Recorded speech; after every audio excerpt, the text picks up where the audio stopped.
Today I learned the hard way that ice does not necessarily freeze in your deep freezer because it's just too hot. And I'm having to cycle my deep freezer at night, so I turn it off when I go to bed because there's not enough battery capacity in one of my campers to run that freezer. And technically I have enough batteries. I have a lot of amp hours. I think I have like over 1,000 amp hours between all three places I have the battery set up, but everything's kind of mismatched right now. I don't have everything connected right. Today I did make good progress and got all the batteries moved in front of the camper to the shade structure. And those batteries like 200 pounds. So that I did two a day. So I did 2 yesterday, 2 today, and spaced them out so I wouldn't break my back, and hooked up the panels that I put on the shade structure. So we're making progress. I finally moved my stereo over to that site, and I had that stereo for years, and it hasn't been online in about a year and a half. So it was so nice to get that going and listen to some music in high fidelity. You know, a lot of times you hear really good music, but it's on your cell phone or one of those little mini speakers, and it just sounds not as good as it could. So I have this, pretty trick set up over there. So that was exciting to get that going. I love listening to my music. So what can I say? But yeah, it's going to be important to get everything tied together, all those solar panels and batteries. You start with one thing, right? I started with my Avion camper, which I've been living in for off and on a year or so. And then I switched to my Hornet camper, and I lived in there for about a year or so. And I needed separate systems for both of those. I wasn't going to unbolt the solar panels from one camper to put on another one.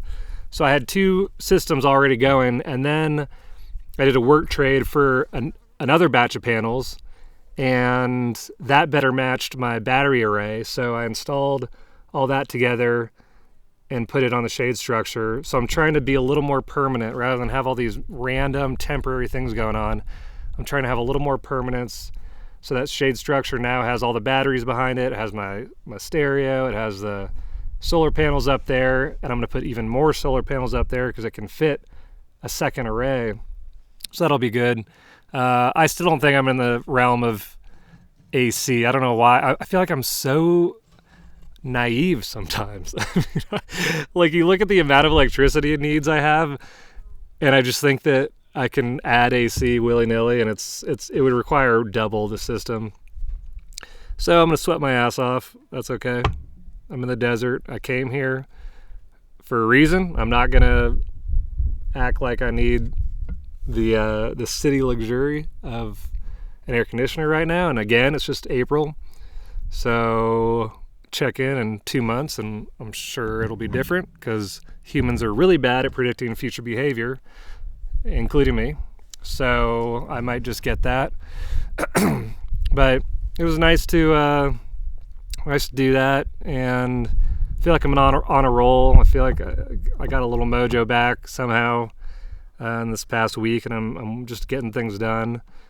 And there's just a big urgency to make things look nice and to make progress, to get water, to get electricity.